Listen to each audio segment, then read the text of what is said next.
So lonely, I'm so lonely. I have nobody for my own. I'm so lonely, I'm so lonely.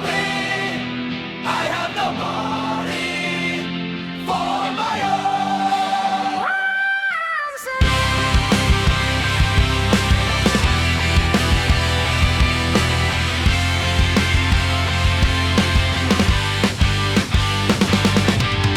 Ito na naman ako ay nag-iisa, tahimik lang sa tabi, sumusulat ng kanta. Ayoko nang istorbo, gusto ko na mapag-isa. Dahil sa paraan na yan ako nagiging masaya. Ito lang kasi yung paraan ko kung paano inaayos yung sarili. Binabase ko sa tono, patuloy lumalaban kahit ako ay dehado. Sumusulat ng kanta kahit boses ko sintonado. O diba hindi mo gets? Kasi napakagulo. Kasi ako lang umiintindi sa sarili ko. Ganyan ako, kalupit parati mang nabibigo. Maging sa buhay, relasyon, pati sa sarili ko. Maraming mga bagay ang gusto ko itanong kung bakit paulit-ulit na lagi na lang ganon ang nangyayari sa buhay ko na parang isang alon. Pero kahit na ganon, ito patuloy bumabangon. Madaling sabihin na okay lang yan, pero paulit-ulit na laban na lagi ganyan. Kahit alam mo sa sarili mo hindi rin naman magiging ayos, sa huli masasaktan din naman.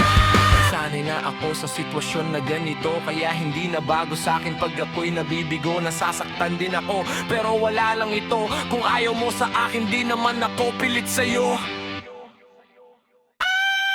So